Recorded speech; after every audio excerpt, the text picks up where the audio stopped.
ಇನ್ಮುಂದೆ ದೇಶವನ್ನ ಇಂಡಿಯಾ ಅಂತ ಕರಿಬಾರದು, ಭಾರತ ಅಂತ ಅಧಿಕೃತವಾಗಿ ಕರಿಬೇಕು. ಈ ನಿಟ್ಟಿನಲ್ಲಿ ಸಂವಿಧಾನ ತಿದ್ದುಪಡಿ ಮಾಡಬೇಕು ಅಂತ ಹೇಳಿ ಆರ್ಎಸ್ಎಸ್ ರಾಷ್ಟ್ರೀಯ ಪ್ರಧಾನ ಕಾರ್ಯದರ್ಶಿ ದತ್ತಾತ್ರೇಯ ಹೊಸಬಾಳೆ ಕರೆ ಕೊಟ್ಟಿದ್ದಾರೆ. ಈ ಕಡೆಗೆ ಮೈಸೂರಿನ ಕ್ಯಾತಮಾರನಹಳ್ಳಿಯಲ್ಲಿ ವಿವಾದಿತ ಮಸೀದಿಯ ಬಾಗಿಲು ತೆಗೆಸೋಕೆ ರಾಜ್ಯ ಸರ್ಕಾರ ಯತ್ನಿಸಿದೆ ಅಂತ ಮಾಜಿ ಸಂಸದ ಪ್ರತಾಪ್ ಸಿಂಹ ಆರೋಪ ಮಾಡಿದ್ದಾರೆ. ನೋಡೋಣ ಸುಮ್ಮನಿರಿ, ಎಚ್ಚರಿಕೆ ಕೊಟ್ಟಿದ್ದಾರೆ. ಎಚ್ಚರಿಕೆ ಆಮೇಲೆ ನೋಡೋಣ, ಫಸ್ಟ್ ಅವ್ರು ತೆಗೆಸ್ಮೇಲೆ ಇವ್ರು ಏನು ಹೇಳ್ತಾರೆ ನೋಡೋಣ. ಇನ್ನೊಂದು ಕಡೆಗೆ ಈ ಬೆಂಗಳೂರಲ್ಲಿ ಸರ್ ದೂರು ಕೊಟ್ಟ ಮಕ್ಕಳ ಪೋಷಕರ ಕೇಸ್ ವಾಪಸ್ ಪಡೆಯುವಂತೆ ಮದ್ರಸಾ ಮುಖ್ಯಸ್ಥ ಅನ್ವರ್ ಅಲಿ ಮತ್ತು ಹಸನ್ ಬೆದರಿಕೆ ಹಾಕಿದ್ದಾರೆ. ಬೆಂಗಳೂರು ಮದ್ರಸಾದಲ್ಲಿ ಆಗಿದೆ. ನಾವು ಪ್ರೊಟೆಕ್ಟ್ ಮಾಡ್ಕೋತೀವಿ ಮದ್ರಸಾನ, ಅದನ್ನ ಬೆದರಿಕೆ ಆಗೋ ಮಾಡ್ಕೋತೀವಿ. ಏನು ಯಾವ್ದು ಬೆದರಿಕೆ? ಬಾಲಕಿಯರ ನೀವ್ ಯಾರ್ರಿ ತಲೆ ಹಾಕಕ್ ನಮ್ಮ ಮದ್ರಸಾ? ಬಾಲಕಿಯರ ಮೇಲೆ ನೀವ್ ಯಾರ್ರಿ ನಮ್ಮ ಮದ್ರಸಾಕ್ ತಲೆ ಹಾಕಕ್ಕೆ? ನಾವ್ ಹಿಂದುದು ತಲೆ ಹಾಕ್ತೀವ್ರಿ, ನೀವ್ ಯಾರ್ರಿ ತಲೆ ಹಾಕಕ್ ಮದ್ರಸಾಗೆ? ಕತ್ತೆ ಕಾಯ್ತಿದ್ದಾರಲ್ಲ ಮುಸ್ಲಿಂ ಲೀಡರ್ಗಳು, the so called Muslim leaders.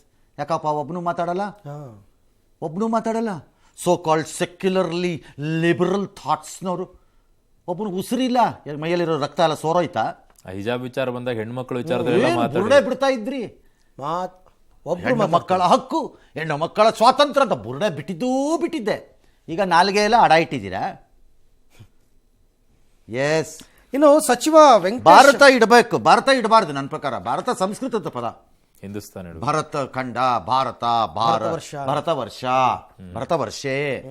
Sanskrit ಇಡಬಾರ್ದು, Hindustan ಅಂತ ಇಡಬೇಕು. ಹಿಂದಿ ಬೇಕಲ್ಲ ಸರ್ ಇವಾಗ? ಅವ್ರು ನಂಗೆ ಗೊತ್ತಿಲ್ಲ, ಹಿಂದೂಸ್ತಾನ್ ಅಂತ ಇಡಿ, ಆಗತ್ತೆ. Better word. ಇಂಡಿಯಾ ಬೇಡ, ಯಾಕೆ? ರಿಸರ್ವ್ ಬ್ಯಾಂಕ್ ಆಫ್ ಇಂಡಿಯಾ ಅಂತೀರಿ ಅಂತ ಅವ್ರು ಹೇಳ್ತಾರಲ್ಲ. ಭಾರತೀಯ reserve bank of India. Indian railways, ಭಾರತೀಯ ರೈಲ್ವೆ. ಒಂದು ದೇಶಕ್ಕೆ ಎರಡೇ ಥರ ಹೆಸರುಗಳು ಏನಕ್ಕೆ ಬೇಕು? ಯಾಕೆ ಬೇಕು ಅಂದರೆ ಇನ್ಮೇಲಿಂದ ರಂಗನಾಥ್ HR ಅಂದರೆ ರಂಗನಾಥ ಕನ್ನಡದಲ್ಲಿ, ಇಂಗ್ಲೀಷಲ್ಲಿ ಬೇರೆ ಯಾವುದೋ ಹೆಸರು ಇಟ್ಕೊಂಡ್ಬಿಡೋದು ಹಂಗೆ. ಎಸ್. ಇನ್ನು ಸಚಿವ ವೆಂಕಟೇಶ್ ಅವರ ಇತ್ತೀಚಿನ ವರ್ತನೆ ಸಾಕಷ್ಟು ಚರ್ಚೆಗೀಡಾಗ್ತಾ ಇದೆ. ಇತ್ತೀಚೆಗಷ್ಟೇ ಮೈಸೂರು ಜಿಲ್ಲಾ ಪಂಚಾಯತ್ ಎಂಜಿನಿಯರ್ಗೆ ಆವಾಜ್ ಹಾಕಿದ್ರು. ಈಗ ಸಮಾಜ ಕಲ್ಯಾಣ ಇಲಾಖೆ ವಸತಿ ಶಾಲೆಯ ಪ್ರಿನ್ಸಿಪಲ್ ಮಂಜುಳಾಗೆ ಕರೆ ಮಾಡಿ ಆವಾಜ್ ಹಾಕಿದ್ದಾರೆ. ಏನೋ ಅವರು ಸೂಚಿಸಿದ ವ್ಯಕ್ತಿ ಕೆಲಸ ಕೊಡಲಿಲ್ಲ ಅನ್ನೋ ಕಾರಣಕ್ಕೆ ನಾನು ಹೇಳಿದಾಗ ಕೆಲಸ ಮಾಡೋದಾದ್ರೆ ಇರೋ, ಇಲ್ಲ ಅಂದರೆ ಹೊಟಾಗ್ತಾ ಇರೋ, ಏನು ತಿಳ್ಕೊಂಡಿದೆಯಾ ಸಚಿವ ಮಾದೇವಪ್ಪನ ಕಡೆಗಳು ಅಂತ ಏನೇನೋ ಮಾತಾಡ್ತಾ ಇದೆಯಂತೆ ಅಂತೆಲ್ಲ ಒಂದಷ್ಟು ಆವಾಜ್ಗಳನ್ನ ಬಿಟ್ಟಿದ್ದಾರೆ ವೆಂಕಟೇಶ್ ಅವರು. ಏನಮ್ಮ ಏನು ತಿಳ್ಕೊಂಡ್ಬಿಟ್ಟಿದ್ಯಾ? ಮಾದೇವಪ್ಪ ಅಂತ ಹೇಳಿದಾಗ ಮಾದೇವಪ್ಪನಲ್ಲಿ MLA ಮಂತ್ರಿ ಏನು ಮನಸ್ಸಿಗೆ ಬಂದಂಗ ಮಾತಾಡ್ತೀಯ ಅಂತಲ್ಲ ನೀನು? ತಲಾಟೆ ಎಲ್ಲ ಮಾಡ್ಬೇಡಿ. ನಾವ್ ಹೇಳ್ದಂಗೆ ಕೆಲಸ ಮಾಡೋದಿದ್ರಿ ಅಲ್ಲಿ, ಇಲ್ಲ ಅಂದ್ರೆ ಖಾಲಿ ಮಾಡಿ. 25 ಸಲ ಬಂದು 25 ಸಲ ಹೇಳ್ಬೇಕ? ನಾ ಫೋನ್ ಮಾಡಿ ಹೇಳಿದೀನಿ, ತಿರ್ಗಾ ಒಂದ್ ಲೆಟರ್ ತಗೊಂಬನ್ನಿ, ಅದ್ ತಗೊಂಬನ್ನಿ. ಏನಮ್ಮ ನಿಂದು? ನೀನು ಫಸ್ಟ್ ನಮ್ ನಂಬರ್ಗಳು ಮಡಿಕೋ. ಫಸ್ಟ್ ನಿಮ್ ನಂಬರ್ ಸೇವ್ ಮಾಡಿದೀನಿ ಸರ್ ನಾನು. ಒಳ್ಳೇದು. ಇವತ್ತು ಫಸ್ಟ್ ಹೋಗ ಕೆಲಸ ಮಾಡಿ ಫಸ್ಟ್ ಇವತ್ತು. ನೋಡ್ರಿ, ರಾಜಕಾರಣಿಗಳ ಸಪೋರ್ಟು, ಅವ್ರ ಪ್ರಭಾವ, ಅವ್ರ ಮರ್ಜಿ, ದುಡ್ಡು ಕೊಟ್ಟೋ, ದುಡ್ಡು ಬಿಸಾಕೋ, ದುಡ್ಡು ತಿಂದೋ, ದುಡ್ಡು ತೇಗೋ, ದುಡ್ಡು ನೆಟ್ಕೋ, ಭ್ರಷ್ಟತೆ ಇದ್ರ ಆಧಾರದ ಪೋಸ್ಟಿಂಗ್ಗಳನ್ನ ಹಾಕಿಸ್ಕೊಂಡ್ಮೇಲೆ ಆಫೀಸರ್ಗಳಿಗೆ ಬೆನ್ನುಮೂಳೆ ಇರಬಾರ್ದ್ರಿ, ಇರಬಾರ್ದು. ರೆಡಿ ಇರ್ಬೇಕು ಈ ತರ ಎಲ್ಲ ಕೇಳೋದಕ್ಕೆ. ಅವ್ರ ಬಗ್ಗು ಅಂತ ಹೇಳೋ ತೆವಳ್ಕೊಂಡು ಹೋಗ್ತಾ ಇರ್ಬೇಕಪ್ಪ, ಸುಮ್ಮನೆ ಬಗ್ಗಬಾರ್ದು, ಬೆನ್ನುಮೂಳೆ ಇರಬಾರ್ದ್ರಿ. ಎಸ್. ಇನ್ನು ವಕೀಲೆ ಜೀವ ಆತ್ಮಹತ್ಯೆ ಪ್ರಕರಣದ ತನಿಖೆ ನಡೆಸಿದ SIT ಅಧಿಕಾರಿಗಳು CID DYSP ಕನಕಲಕ್ಷ್ಮಿಯನ್ನ ಅಧಿಕಾರಿಗಳು ಬಂಧಿಸಿ ವಿಚಾರಣೆಗೆ ಒಳಪಡಿಸಿದ್ರು. ಲೋಕಾಯುಕ್ತ ನ್ಯಾಯಾಲಯದಲ್ಲಿ ಹಾಜರುಪಡಿಸಿದ್ರು. ಕೋರ್ಟ್ ಆಕೆಯನ್ನು ಮಾರ್ಚ್ 24ರವರೆಗೂ ನ್ಯಾಯಾಂಗ ವಶಕ್ಕೆ ಒಪ್ಪಿಸಿದೆ. ಇನ್ನು ಬೋಯಿ ನಿಗಮ ಹಗರಣ ಸಂಬಂಧ ವಕೀಲೆ ಜೀವಾರನ್ನ ಕನಕಲಕ್ಷ್ಮಿ ವಿಚಾರಣೆ ಒಳಪಡಿಸಿದ್ರು. ಆ ಸಂದರ್ಭದಲ್ಲಿ ವಿವಸ್ತ್ರಗೊಳಿಸಿದ್ರಂತೆ. 25 ಲಕ್ಷ ಲಂಚಕ್ಕೆ ಬೇಡಿಕೆ ಇಟ್ಟಿದ್ರು ಅಂತ 13 ಪುಟಗಳ ಡೆತ್ ನೋಟ್ ಅಲ್ಲಿ ಬರೆದಿದ್ರು ಅವರು. ಕೆಂಪು ಮೆಣಸಿನಕಾಯಿ ಬೆಲೆ ವಿಪರೀತವಾಗಿ ಕುಸಿದಿದೆ. ರೈತರು ಸಂಕಷ್ಟಕ್ಕೀಡಾಗಿದ್ದಾರೆ. ಹೀಗಾಗಿ ರಾಜ್ಯದ ರೈತರಿಗೆ ನೆರವಾಗುವಂತೆ ಕೋರಿ ಪ್ರಧಾನಿ ಮೋದಿ ಹಾಗೂ ಕೃಷಿ ಸಚಿವ ಶಿವರಾಜ್ ಸಿಂಗ್ ಚೌಹಾಣ್ಗೆ ಮುಖ್ಯಮಂತ್ರಿ ಸಿದ್ದರಾಮಯ್ಯನವರು ಪತ್ರ ಬರೆದಿದ್ದಾರೆ. ಮಾರುಕಟ್ಟೆ ಮಧ್ಯಪ್ರವೇಶ ಯೋಜನೆ ಅಡಿಯಲ್ಲಿ ಬೆಲೆ ಕೊರತೆ ಪಾವತಿ PDP ಯೋಜನೆಯನ್ನು ತಕ್ಷಣವೇ ಕರ್ನಾಟಕದಲ್ಲಿ ತರಬೇಕು, ಆ ರೈತರಿಗೆ ಅನುಕೂಲ ಮಾಡಿಕೊಡ್ಬೇಕು ಅಂತೆಲ್ಲ ಹೇಳಿದ್ದಾರೆ. ಆಂಧ್ರದ ರೈತರ ನೆರವಿಗೆ ಧಾವಿಸಿದಂತೆ ಇಲ್ಲಿಗೂ ಬನ್ನಿ ಅಂತ ಕೇಳ್ಕೊಂಡಿದ್ದಾರೆ.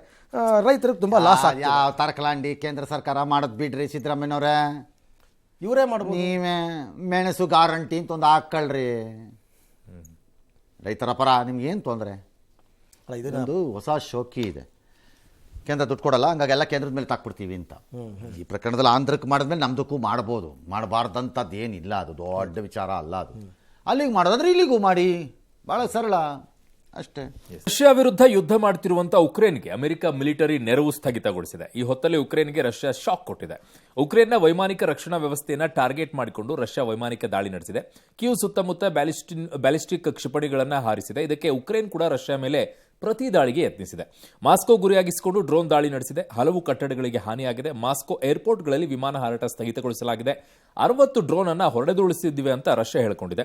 ಈ ಮಧ್ಯೆ ಶಾಂತಿ ಪ್ರಯತ್ನಗಳು ನಡೀತಾ ಇದೆ. ಉಕ್ರೇನ್ ಶಾಂತಿ ಒಪ್ಪಂದಕ್ಕಾಗಿ ಭೂಮಿಯನ್ನು ಬಿಡಬೇಕಾಗುತ್ತೆ ಅಂತ ಅಮೆರಿಕ ಹೇಳಿದೆ. ಈ ಮೂಲಕ ರಷ್ಯಾ ಪರವೇ ನಿಲ್ಲುವಂತ ಸೂಚನೆಯನ್ನು ಅಮೆರಿಕ ಕೊಟ್ಟಿದೆ. ಆದರೆ ಟ್ರಂಪ್ ಕ್ರಮಗಳಿಂದ ನಾವೇನು ಉಬ್ಬಿ ಹೋಗಿಲ್ಲ ಅಂತ ರಷ್ಯಾ ಹೇಳಿಕೊಂಡಿದೆ. ಇನ್ನು ಪ್ರಮುಖ ಸಾಮಾಜಿಕ ಜಾಲತಾಣ ಎಕ್ಸ್ ಸೇವೆಗಳಲ್ಲಿ ನಿನ್ನೆ ತೀವ್ರ ವ್ಯತ್ಯಯ ಆಗೋಗಿತ್ತು. ನಿನ್ನೆ ಒಂದೇ ದಿನ 3 ಬಾರಿ ಕೈಕೊಟ್ಟಿತ್ತು. ಈ ಬಗ್ಗೆ ಎಕ್ಸ್ ಮಾಲೀಕ ಉದ್ಯಮಿ ಎಲಾನ್ ಮಸ್ಕ್ ಹೇಳಿದರೆ, ನಾವು ಪ್ರತಿದಿನ ಸೈಬರ್ ದಾಳಿಗೆ ತುತ್ತಾಗ್ತಾ ಇದ್ದೀವಿ.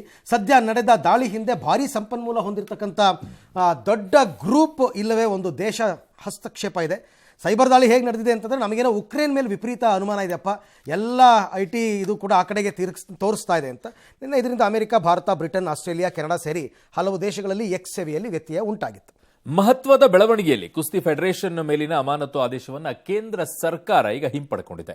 ದೇಶೀಯ ಟೂರ್ನಿ ಆಯೋಜನೆ, ಅಂತಾರಾಷ್ಟ್ರೀಯ ಟೂರ್ನಿಗೆ ರಾಷ್ಟ್ರೀಯ ತಂಡದ ಆಯ್ಕೆ ಸಲುವಾಗಿ ಈ ನಿರ್ಣಯವನ್ನು ತೆಗೆದುಕೊಂಡಿದ್ದೀವಿ ಅಂತ ಕ್ರೀಡಾ ಸಚಿವಾಲಯ ಹೇಳಿದೆ. ಇದರಿಂದ ರೆಸ್ಲಿಂಗ್ ಕ್ರೀಡೆಯ ಸುತ್ತ ಕಳೆದ 15 ತಿಂಗಳಿನಿಂದ ಇದ್ದಂಥ ಅನಿಶ್ಚಿತತೆ ಮಾಯವಾಗಿದೆ. WFI ಮಾಜಿ ಅಧ್ಯಕ್ಷ ಬ್ರಿಜ್ಭೂಷಣ್ ಸಿಂಗ್ ವಿರುದ್ಧ ಲೈಂಗಿಕ ಕಿರುಕುಳ ಆರೋಪ ಮಾಡಿ ರೆಸ್ಲರ್ಗಳಾದಂಥ ಸಾಕ್ಷಿ ಮಲಿಕ್, ವಿನೇಶ್ ಫೋಗಟ್, ಬಜರಂಗ್ ಪೂನಿಯಾ ದೊಡ್ಡ ಮಟ್ಟದ ಹೋರಾಟವನ್ನೆಲ್ಲ ಮಾಡಿದ್ರು. ನಂತರ ನಡೆಸಲಾದಂಥ ಚುನಾವಣೆಯಲ್ಲೂ ಬ್ರಿಜ್ಭೂಷಣ್ ಬಣವೇ ಗೆಲುವು ಸಾಧಿಸಿತ್ತು. ಸಂಜಯ್ ಸಿಂಗ್ ನೇತೃತ್ವದ ಹೊಸ ಆಡಳಿತ ಮಂಡಳಿ ನಿಯಮಾವಳಿಗಳಿಗೆ ವಿರುದ್ಧವಾಗಿ ಅಂಡರ್ 15 ವರ್ಷದ ಒಳಗಡೆಗಿರೋರಿಗೆ ರಾಷ್ಟ್ರೀಯ ಟೂರ್ನಿ ಆಯೋಜಿಸೋಕೆ ಮುಂದಾಗಿತ್ತು. ಇದು ವಿವಾದಕ್ಕೆ ಕಾರಣ ಆಯಿತು. ಪರಿಣಾಮ 2023 ಡಿಸೆಂಬರ್ನಲ್ಲಿ WFI ಅನ್ನು ಕೇಂದ್ರ ಸಸ್ಪೆಂಡ್ ಮಾಡಿತ್ತು. ಇನ್ನು ಬೆಂಗಳೂರಿನಲ್ಲಿ ವರ್ಷದ ಮೊದಲ ಮಳೆಯಾಗಿದೆ ಇವತ್ತು ಸಂಜೆ ನಗರದ ಹಲವೆಡೆ ತುಂತುರು ಮಳೆ ಆಗಿದೆ. ಕೆಲಸ ಮುಗಿಸಿ ಸಂಜೆ ಮನೆ ಕಡೆಗೆ ಹೊರಟಿದ್ದವರಿಗೆ ಮಳೆರಾಯ ಸ್ವಾಗತವನ್ನು ಕೋರಿದ್ದಾನೆ. ಬಿರು ಬಿಸಿಲಿನ ತಾಪಕ್ಕೆ ಬೆಂದಿದ್ದ ಬೆಂಗಳೂರು ಜನ ಸ್ವಲ್ಪ ಖುಷಿಯಾದರು. ಬೆಂಗಳೂರು ಮಾತ್ರ ಅಲ್ಲ, ಚಿಕ್ಕಬಳ್ಳಾಪುರ, ಕೋಲಾರ, ರಾಮನಗರ, ಮಂಡ್ಯ, ಬೆಂಗಳೂರು ಗ್ರಾಮಾಂತರದಲ್ಲಿ ಮೋಡ ಕವಿದ ವಾತಾವರಣ ಕಂಡುಬಂತು. ಹವಾಮಾನ ಇಲಾಖೆಯವರು ಇನ್ನೂ 2 ದಿನ ಈ ಥರ ತುಂತುರು ಮಳೆ ಆಗೋ ಸಾಧ್ಯತೆ ಇದೆ ಅಂತ ಹೇಳಿದ್ದಾರೆ. ಫೋಟೋ ತೆಗೆಸಿಕೊಳ್ಳುವಂತ ನೆಪದಲ್ಲಿ ಕೈ ಹಿಡಿದು ಎಳೆಯೋಕ್ ನೋಡಿದಂತ ಯುವಕನ ಕೆನ್ನೆಗೆ ನಟಿ ರಾಗಿಣಿ ಬಾರಿಸಿದ ವಿಡಿಯೋ ವೈರಲ್ ಆಗಿದೆ. ಬೆಂಗಳೂರಿನ ಖಾಸಗಿ ಕಾರ್ಯಕ್ರಮದಲ್ಲಿ ಪಾಲ್ಗೊಂಡಿದ್ದ ನಟಿ ರಾಗಿಣಿ ಜೊತೆಗೆ ಕೆಲವರು ಫೋಟೋ ತೆಗೆಸಿಕೊಳ್ಳೋಕೆ ಮುಂದಾದಾಗ ಈ ಘಟನೆ ನಡೆದಿದೆ. ಇದಕ್ಕೆ ಸಂಬಂಧಿಸಿದ ವಿಡಿಯೋ ಈಗ ವೈರಲ್ ಆಗಿದೆ. ಅತ್ತ ಜೈಲ್ ಬ್ರೇಕ್ ಬಳಿಕ ನಟ ದರ್ಶನ್ ಶೂಟಿಂಗ್ಗೆ ರೆಡಿ ಆಗಿದ್ದಾರೆ. ನಾಳೆಯಿಂದ ಮೈಸೂರಿನಲ್ಲಿ 4 ದಿನ ಡೆವಿಲ್ ಚಿತ್ರದ ಶೂಟಿಂಗ್ ಆರಂಭವಾಗುತ್ತೆ. ದರ್ಶನ್ ಸಲುವಾಗಿ ಚಿತ್ರೀಕರಣ ಸ್ಥಳದಲ್ಲಿ 32 ಸಿಬ್ಬಂದಿಯನ್ನ ಭದ್ರತೆಗೆ ನಿಯೋಜಿಸಲಾಗಿದೆ. ಎಂತ ವಿಚಿತ್ರ ಅಲ್ವಾ ಅರವಿಂದ್? ಕೊಲೆ ಆರೋಪಿಗೆ ಚಿತ್ರೀಕರಣಕ್ಕೋಸ್ಕರ 32 ಸಿಬ್ಬಂದಿಯನ್ನ ಇಟ್ಟು ಚಿತ್ರೀಕರಣ ಮಾಡೋಕೆ ಅವಕಾಶವನ್ನ ಮಾಡಿಕೊಡೋದು. ಓಕೆ, ಅದಕ್ಕೆ ದುಡ್ಡು ಕಟ್ಟಿಸ್ಕೊಂಡಿದ್ದಾರೆ 1,64,000 ಕಟ್ಟಿಸ್ಕೊಂಡು. ಏನೇ ಇರಲಿ, ಪೊಲೀಸರು ಅರೆಸ್ಟ್ ಮಾಡ್ಕೊಂಡು ಹೋಗಿದ್ರೆ ಈಗ ಪೊಲೀಸರ ಭದ್ರತೆ ಕೊಟ್ಬಿಟ್ಟು ಶೂಟಿಂಗ್ ಅನ್ನ ಮಾಡಿಸ್ತಾರೆ. ನಮ್ಮಲ್ಲಿ ವ್ಯವಸ್ಥೆಗಳು